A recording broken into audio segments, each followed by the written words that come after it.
Bom dia, boa tarde, boa noite, nação bugrina. Tudo certo? Bem-vindo a mais este Arquibancada Guarani.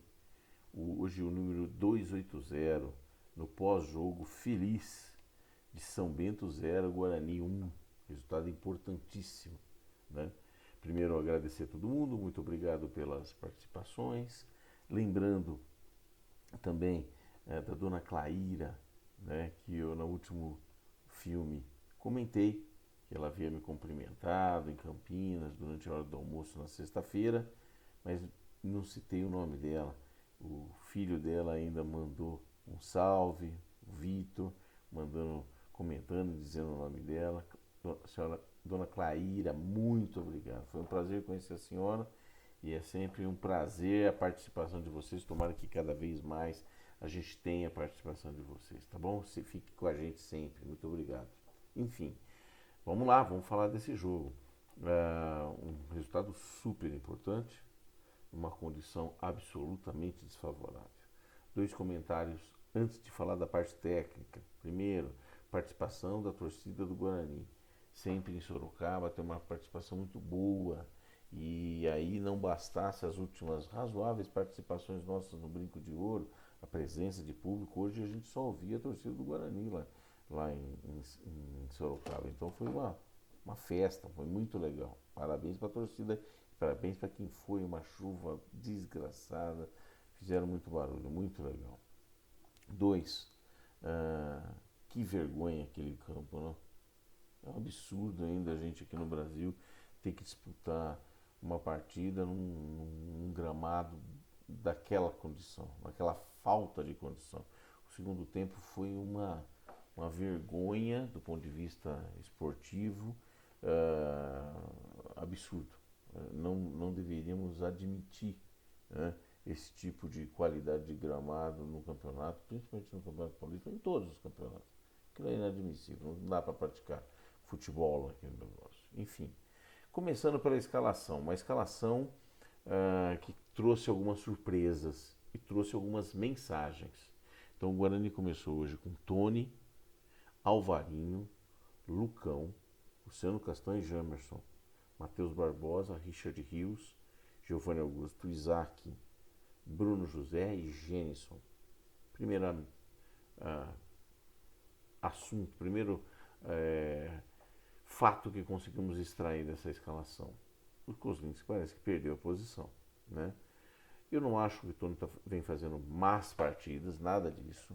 Né? Hoje nós vamos falar disso, fez boa partida.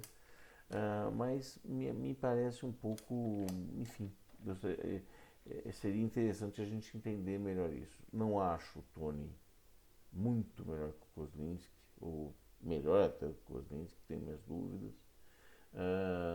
O Kozlinski saiu não por deficiência técnica, aparentemente, foi e sim por contusão. E agora que ele estava em condição, voltou e ficou no banco. Então, aparentemente perdeu a posição. Tá certo. O Tony defendeu o Guarani numa vitória contra a Portuguesa e talvez ele tenha seria injusto mudar ele ou retorná-lo ao banco. Não sei. Então acho, mas é essa um fato. Me parece que o Kozlinski perde a posição para o Tony nesse momento. Outra surpresa na escalação, Alvarinho. Alvarinho na lateral direito, mais uma vez deixando os dois laterais direitos no banco, tanto o Diogo Matheus quanto o Lucas Marques. O Lucas Marques nunca mais jogou, ele jogou um tempo agora no campeonato todo e não jogou mais. Na declaração antes do jogo, o Moza reafirma que o Diogo Matheus é o titular, mas que ele poupou o Diogo Matheus depois de um jogo muito difícil contra a Portuguesa e que esperava não precisar usá-lo ao longo do jogo. E que ele ia dar liberdade para o Alvarinho. Nada disso aconteceu. O Alvarinho, quer dizer, ele não usou mesmo, mas o Alvarinho jogou o tempo inteiro, muito mais uma característica dele, de marcação, né? Ele não foi para cima porque não é a característica dele e porque o campo também, principalmente no segundo tempo, não permitia. Outra, achamos dois volantes, Matheus Barbosa e Richard Rios, Ele vai jogar com Giovanni Augusto e Isaac, então o Bruninho não ficou nem no banco hoje, não sei se está machucado ou não, mas o fato é que está fora, tá fora. Ele optou por Bruno José, que é o tanque antes de beirada, e hoje Derek não ficou nem no banco, talvez sendo poupado, né, por uma questão física, mas na hora de escolher, escolheu o Gênesis, não o Nicolas Careca. Né? Então, o Gênesis é titular agora, não me parece. Pelo menos não jogou por onde, não fez por onde. Não jogou tão bem assim no jogo de hoje. Bom, mas essa é o que a gente tira de informações dessa escalação inicial. O Wellington, você discorda? Eu discordo, por exemplo, da lateral direita, principalmente, né? Acho não tinha muita razão para jogar com o Alvarinho ali plantado, né? Aumentou um pouco a estatura da defesa, talvez isso, né? Mas não dá para dizer que acertou nem que errou, por causa das condições do jogo que nós vamos falar daqui a pouco, né? E lá na frente o Gênison, não sei se é a melhor escolha, né? Com a chegada do Bruno Mendes, talvez a gente tenha talvez não teremos uma opção a mais para a gente escolher, né? E o Gênison definitivamente não está numa grande fase, né? E aí, nós vamos ter que escolher, nós temos pelo menos 4 centroavantes. Desses 4, até agora, nenhum numa grande fase, né? Chegando o Bruno Mendes. Essa é a situação. Vamos para a história do jogo. A história do jogo foi o Guarani. Algumas coisas são, na minha opinião, são muito claras. O Guarani tem um time melhor em termos de qualidade do que o São Bento e tem um time que foi melhor formado, melhor estruturado dentro de campo, melhor organizado dentro de campo, né? No jogo de hoje, a gente tinha um domínio territorial, principalmente no primeiro tempo, né? No primeiro tempo. E aí a gente demonstrava claramente que o Guarani era melhor que o São Bento. Nós tivemos quase nenhuma chance até a chance do gol, mas o Guarani dominava, concatenava bem as jogadas. Aos 24 minutos do primeiro tempo, o Guarani faz o gol, uma jogada bem tramada entre Giovanni Augusto e Isaac no lado esquerdo. O Isaac corta para dentro, cruza a bola na área. E lá no segundo pau, o Richard Rios pega de primeira uma jogada muito boa, até de uma certa dificuldade. E o Richard Rios marca um belo gol. Aos 31, uma jogada muito parecida, se eu não me engano, o próprio Isaac faz o cruzamento, pegando o Gênison, mais ou menos na região onde estava o Richard Rios, só que de cabeça, e ele perde o gol. Então a gente poderia ter feito 2-0 aos 31, uma jogada muito parecida. Então o Guarani, na grande maioria do primeiro tempo, mandou no jogo, né? Eu vi muito pouco ameaça vindo do lado do São Bento. E aí começa a chover, intervalo. No segundo tempo, no retorno do segundo tempo, o gramado já estava muito ruim. E aí eu acho que teve muito pouco futebol de verdade para ser analisado no segundo tempo, né? Então o Guarani foi muito voluntarioso, foi uma guerra, e o Guarani guerreou. Alguns erros cometidos, mas não dá para medir isso, porque o gramado era impraticável, não dá para medir a qualidade técnica de ninguém praticamente, né? Ou falhas e tudo mais, porque não teve futebol. O Guarani entendeu isso, teve a felicidade de ter marcado o gol no primeiro tempo, mas entendeu essa situação e se portou muito bem, jogando com muita raça, né?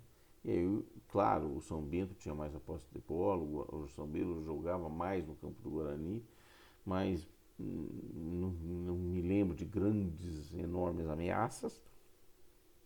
O Guarani cedeu aqueles escanteios que a gente vem falando desde os outros jogos, né?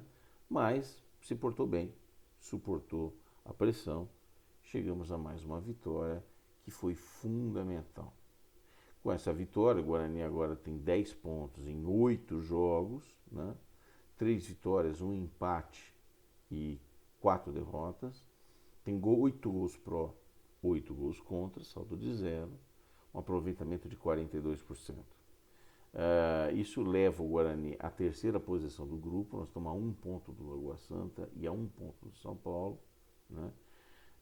Afasta o Guarani da zona de rebaixamento, coloca o Guarani em 8º lugar por enquanto na tábua de classificação geral, né? Abrindo 6 pontos da zona de rebaixamento, mas tem muito jogo para acontecer amanhã ainda. Não vai ser a situação final de classificação, mas definitivamente tira o Guarani, afasta o Guarani do perigo da zona de rebaixamento. Na teoria, o Guarani precisa de 2 pontos agora em 4 jogos restantes. Quais são os 4 jogos restantes que o Guarani tem? O Guarani, isso para escapar do rebaixamento. Já vamos falar daqui a pouquinho. Então, o Guarani tem o próximo jogo durante a semana contra o São Bernardo em casa. Depois ele sai 2 vezes para jogar fora de casa, respectivamente contra a Ferroviária e depois com a Inter de Limeira. O jogo da Ferroviária é importante porque também tem a ver com o rebaixamento.